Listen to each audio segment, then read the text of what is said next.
This is Pumm-Ra, and he is not who he says he is. Welcome to Nerd Showcase.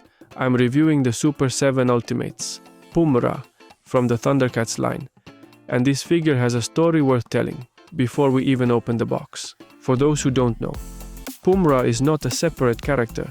He is Mumm-Ra in disguise. In the original 1985 cartoon, Mumm-Ra assumed the identity of Pumm-Ra, claiming to be another survivor of Thundera, to infiltrate the Thundercats and steal the Eye of Thundera and the Sword of Omens. He got close, very close, but the spirit of Jaga protected those artifacts from being used for evil. Super7 put this exact story on the back of the box, which tells you they understand the lore, and they used it as the brief for this figure. So what you're holding is not just a villain, it's a villain playing a hero. And Super7 built that duality into every single accessory in this package. Let me show you. The outer box is the standard Super7 craft shipping box. Clean, minimal. No frills, but pull it open and you get the real packaging. The inner box is black with the full-color Thundercats logo and a red accent stripe at the bottom. It looks sharp on a shelf. The red and black palette already tells you this character is connected to something darker. Through the window, you can see exactly what you're getting. No surprises, no hidden content. And the back is dedicated to the story. This is the kind of packaging that collectors keep. Now let's get into the figure, starting with what it looks like in costume. Out of the box, Pumm-Ra comes dressed in his disguise costume, and Super7 made a specific choice here. Real fabric, not molded plastic, actual cloth. The brown shoulder wrap has wire sewn into the seams, which means you can shape it. Give it a windswept look, open it dramatically, fold it back to expose the arms. It holds the position you give it. The white lower robe is attached at the waist with Velcro. Easy to remove, stays in place when you want it on.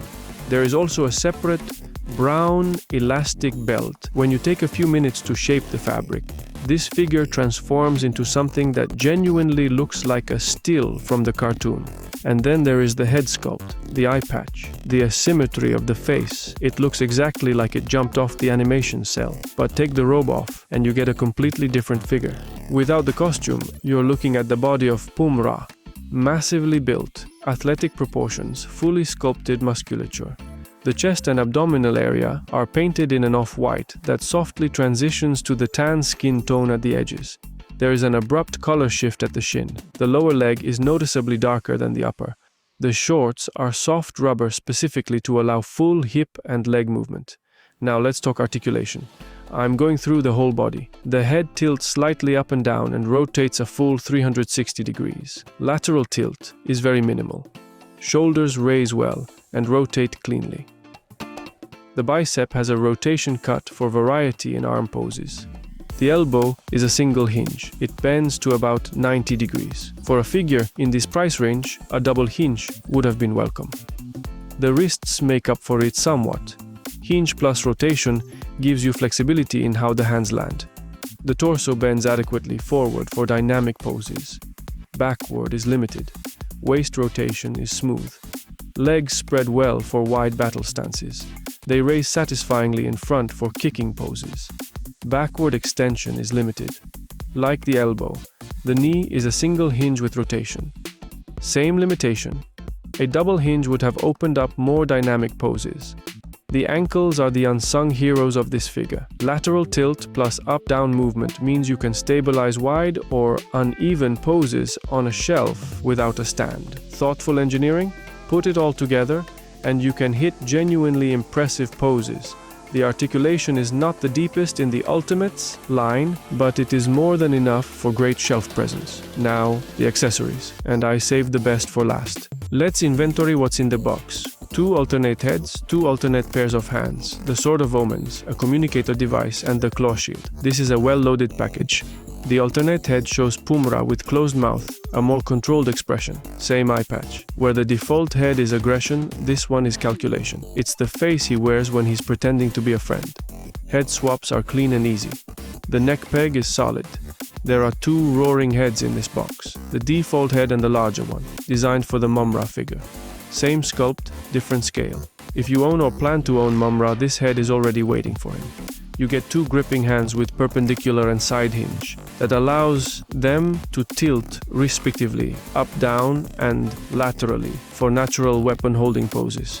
The communicator, matte blue body with raised panel texture, and a purple metallic orb with a gold ring around it. The paint on that orb catches the light. Small accessory, nice execution. The Sword of Omens, silver blade, detailed pommel, and the handle wrapped in cloth bandaging. A warm terracotta color with sculpted fold detail. This is the sword Pumm-Ra tried to steal. It sits perfectly in the gripping hand. And now the standout accessory. This is the claw shield, and it doesn't belong to Pumm-Ra. It belongs to Leono. This is a stolen weapon. Look at the knuckles. 3 raised symbols, painted in black, gold, and red. In the original cartoon, these are not decorative. From these points, Leono can fire the claw lines to climb or swing and release a blinding green gas. Turn it over and you see the claws, 4 sharp extensions in ice blue. In the show, the shield also serves as a sheath for the Sword of Omens in its shortened form. Defense, weapon storage, and grappling tool, all in one accessory. And Super 7 included it here because without it, this figure would be missing half its story. Equip it with the roaring head and a raised arm, and suddenly